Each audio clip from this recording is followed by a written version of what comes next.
یا صاحب الزمان یا صاحب الزمان یا صاحب الزمان یا صاحب الزمان من الشیطان اللعین الرجیم بسم اللہ الرحمن الرحیم الحمد للہ رب العالمین والصلاة والسلام علی اشرف الانبیاء والمرسلین وعلى آلہ الطیبین الطاہرین المعصومین ولعنۃ اللہ علی اعدائہم اجمعین الی یوم الدین اما بعد فقد قال الحکیم فی کتاب الکریم بسم اللہ الرحمن الرحیم ولا تحسبن الذین قتلوا فی سبیل اللہ امواتا بل احیاء عند ربهم یرزقون صلوات بر محمد۔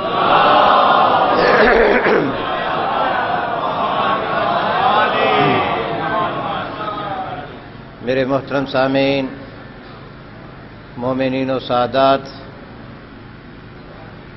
شہر شہادت کے غیور عزیزوں، بھائیوں، جوانوں، بزرگوں، علماء کرام، السلام علیکم۔ خدا کا لاکھ لاکھ شکر، خداوند قدوس نے مجھے یہ سعادت بخشی کہ اس خانہ حسین میں آ کر آپ جیسی شہید پرور نوجوان قوم، بزرگوں سے اپنے جذبات کا اظہار کر سکوں اور ان شہداء کو خراج عقیدت پیش کر سکوں جنہوں نے اپنی جوانیاں، جنہوں نے اپنی طاقت، جنہوں نے اپنا سب کچھ نام حسین کی خاطر، مشن حسین کی خاطر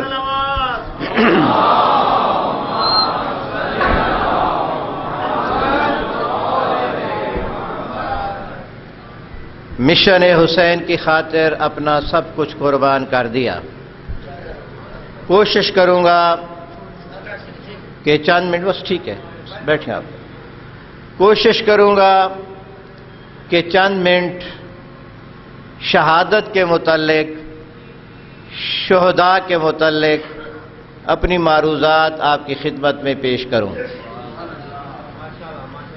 شہادت آرزو انبیاء ہے، شہادت اولیاء کی خواہش ہے، شہادت ایک عظیم رتبہ ہے، ایک ایسی سعادت ہے جو خداوند قدوس اپنے پیاروں کے نصیب میں رکھتا ہے۔ شہادت کی فضیلت اس سے بڑھ کر میں کیا بیان کر سکتا ہوں کہ ہمارے 12 امام ہیں، ایک زندہ ہے، ہماری آنکھوں میں طاقت نہیں کہ دیدار کر سکیں، ہمارے ہاتھوں میں اتنی قوت نہیں کہ ان کو لمس کر سکیں، ہمارے منہ و زبان میں اتنی طاقت نہیں کہ بوسہ دے سکیں، زندہ ہیں، نگرانی کر رہے ہیں، سرپرستی کر رہے ہیں۔ اگر ان کی سرپرستی نہ ہوتی تو آج امین عزا خانے میں موجود نہ ہوتے۔ انہی کی سرپرستی کی بدولت دشمن جتنی بھی طاقتیں لگائے، دشمن جتنی بھی سازش کرے کہ حسین اور حسینیت کو مٹایا جائے، جتنے تک قیم آل محمد کا سایہ موجود ہے دشمن تو ختم ہو جائے گے، حسینیت زندہ باد رہے گی۔ 11 امام ہمارے، کوئی امام آپ ایسا نہیں بتا سکتے جنہوں نے بستر کی اور طبی موت یہاں دنیا سے گئے ہوں۔ کسی کو زہر سے شہید کیا گیا، کسی کو تیر سے شہید کیا گیا، کسی کو تلوار سے شہید کیا گیا۔ شہادت ایک عظیم رتبہ ہے۔ میں نے پڑھا ہے روایات میں کہ شہید کے خون کا قطرہ زمین کے آنے سے پہلے شہید کے تمام گناہ معاف کر دیے جاتے ہیں۔ اور پڑھا ہے روایات میں کہ روز محشر، روز قیامت، حضرت رسالت مآب منجی بشریت کا تخت لگا ہوا ہوگا، پوری کائنات کے مرد سید الانبیاء کی معیت میں، ان کی سرپرستی میں میدان محشر میں موجود ہوں گے، اور ایک طرف اس بی بی کے لیے تخت بچھایا جائے گا جو اپنی کمر پہ ہاتھ رکھ کے صبت علیہ مصائب ان کے ورد کر کے دنیا سے جدا ہوئی تھیں، ان کا تخت لگا ہوا ہوگا، پوری کائنات کی عورتیں وہاں جمع ہوں گی، یا اسی اثناء میں ایک غریب گھر کی عورت اس مجمع میں داخل ہوگی، سیدہ اس کے استقبال کے لیے اٹھ کھڑی ہوں گی، سوال کرنے والے سوال کریں گے، بی بی زہرا، اے حسنین کی اماں، اس مجمع میں، اس محشر کے میدان میں بادشاہوں کی خواتین بھی موجود ہیں، سرداروں کی خواتین بھی موجود ہیں، یہ کون سی غریب عورت ہے؟ کیا رتبہ ہے اس کا؟ کسی کے لیے استقبال کے لیے نہیں اٹھی، یہ خاتون مجمع میں داخل ہوئی ہے اور آپ اس کے استقبال کے لیے اٹھ کھڑی ہوئی، یہ ہے کون؟ اس کا تعارف تو کروائیں۔ بی بی رو کے فرمائیں گی، یہ اس جوان کی والدہ ہے جس جوان نے میرے فرزند کے مشن پہ اپنی جان قربان کر دی تھی، آج میرا حق بنتا ہے میں اس کا استقبال کروں۔ میرے بھائیوں، میرے بزرگوں، شہادت ایک عظیم رتبہ ہے۔ آج انہی شہداء کی یاد میں جو کوئٹہ میں شہید ہوئے، جو عباس ٹاؤن میں شہید ہوئے، جو ڈیرہ اسماعیل خان میں یوم عاشور کے دن شہید ہوئے، جو لاہور میں شہید ہوئے، جو اسلام آباد میں شہید ہوئے، جو ہنگو میں شہید ہوئے، جو پارا چنار میں شہید ہوئے، آج ان شہداء کی یاد میں یہاں ہم جمع ہیں۔ اور ذرا تھوڑا سا یہ آیہ کریمہ جو عنوان کلام میں آپ کی خدمت میں عرض کی، اللہ تعالیٰ کلام حق میں ارشاد فرما رہا ہے، گمان تک نہ کرو ان لوگوں کے متعلق جو اللہ کی راہ میں قتل کر دیے گئے۔ کس چیز کا گمان نہ کرو؟ گمان تک نہ کرو، خیال تک نہ کرو کہ وہ مر گئے ہیں۔ بل احیاء، بلکہ وہ زندہ ہیں، فقط زندہ ہی نہیں بلکہ وہ اللہ کے ہاں رزق پا رہے ہیں، کھا پی رہے ہیں۔ اس منبر حسینی پہ بیٹھ کے یہ آیہ کریمہ آپ کی خدمت میں عرض کی، اور سوال کرنے والا سوال کر سکتا ہے، یہ کون سی زندگی ہے؟ ہمارے ہاں تو زندہ وہ ہوتا ہے جو پاؤں سے چلے، ہاتھ سے حرکت کرے، زبان سے گفتگو کرے، دماغ سے سوچے، زبان سے بولے، وہ زندہ ہوتا ہے۔ یہ جو اللہ کی راہ میں قتل کر دیا گیا ہے، جو میں نہیں کر سکتا، جو بول نہیں سکتا، جو چل نہیں سکتا، منے منہ مٹی کے نیچے ہم جنازہ پڑھ کے اس کو دفن کر گئے ہیں، وہ تو اب زندہ نہیں ہے ہمارے نزدیک۔ اور اللہ فرما رہا ہے نہ فقط زندہ اس کو کہو بلکہ یہ رزق بھی کھا رہا ہے۔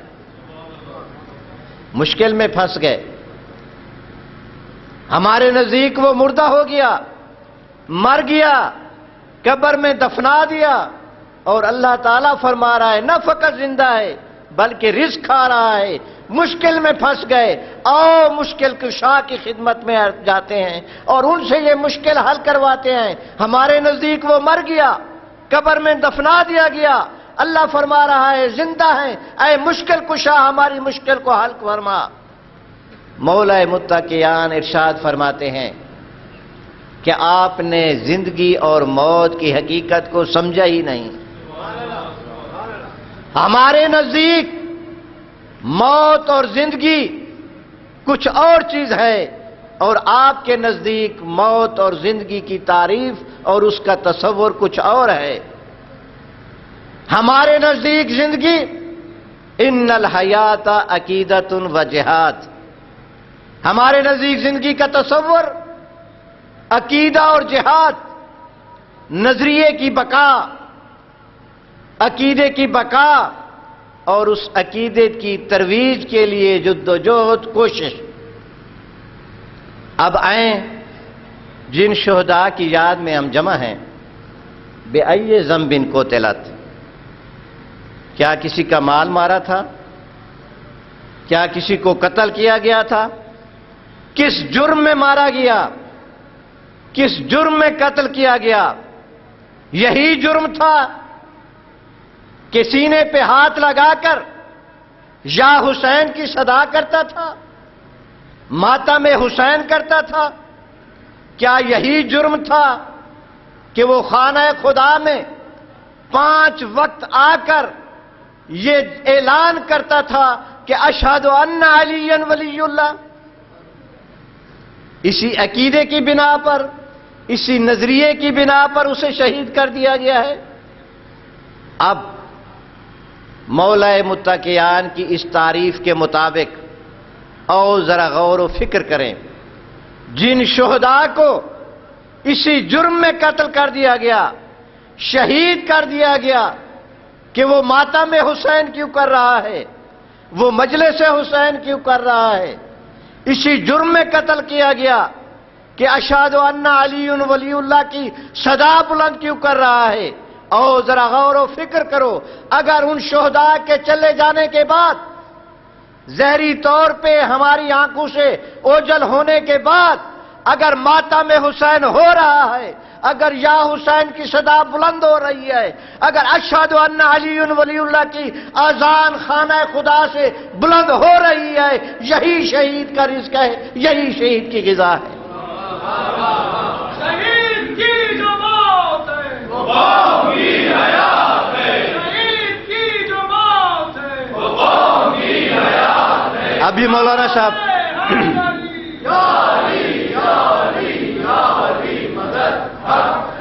ابھی مولانا صاحب ارشاد فرما رہے تھے، میرے برادر محترم ناظر عباس صاحب، خدا ان کو زندہ و سلامت رکھے، ارشاد فرما رہے تھے کتنے مومنین کو قتل کرو گے، کتنے بم دھماکے کرو گے، کتنیاں دہشت گردیاں کرو گے۔ یہ دہشت گردی آج سے نہیں، حضرت رسالت مآب کے وصال کے بعد کیا خانہ بطول کو جلانا، کیا وہاں حملہ کرنا یہ دہشت گردی نہیں تھی؟ اگر وہاں سے لے کر آج تک اور قیامت تک جتنی دہشت گردیاں کرتے رہو گے، نہ نام حسین مٹا ہے، نہ نام علی مٹا ہے، نہ قیامت تک حسینیت مٹے گی اور نہ علی کی ولایت مٹے گی۔ لبیک یا حسین، لبیک یا حسین، لبیک یا حسین، لبیک یا حسین، لبیک یا حسین۔ یہ ہمیں فخر حاصل ہے کہ ہم اپنے مشن کی خاطر، اپنے عقیدے کی خاطر، اپنے نظریے کی خاطر گردنیں کٹا تو سکتے ہیں لیکن جھکا نہیں سکتے۔ کل بھی کربلا زندہ تھی، 1400 سال پہلے دشمن نے جنگ مسلط کی تھی، دہشت گردی کی تھی کہ حسینیت مٹ جائے گی۔ یزیدیت نے صلوات پڑھو،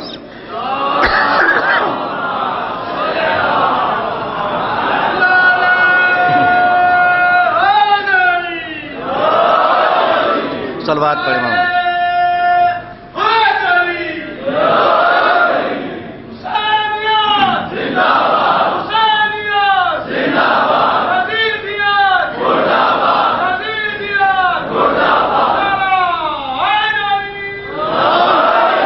میرے بھائیوں، میرے بزرگوں، تاریخ اپنے آپ کو دہراتی ہے۔ آج سے 1400 سال پہلے میدان کربلا نے یزید اور اس کے فوج اور حامیوں نے جشن منایا تھا کہ ہم فتح حاصل کر گئے۔ آج 1400 سال کے بعد اور قیامت تک آج میں آپ سے سوال کرتا ہوں، ظاہری طور پہ جشن منانے والے خون اور تلوار سے، گولی سے، تلوار سے شہید کرنے والے، وہ تلوار ناکام ہو گئی اور معصوم اصغر کا خون کامیاب ہو گیا۔ یزیدیت آج گالی بن چکی ہے۔ یزیدیت کل بھی مرد آباد تھی، آج بھی مرد آباد ہے، قیامت تک مرد آباد رہے گی، لیکن معصوم اصغر کا خون کل بھی زندہ باد تھا، حسینیت کل بھی زندہ باد تھی، آج بھی زندہ باد ہے اور قیامت تک زندہ باد رہے گی۔ آج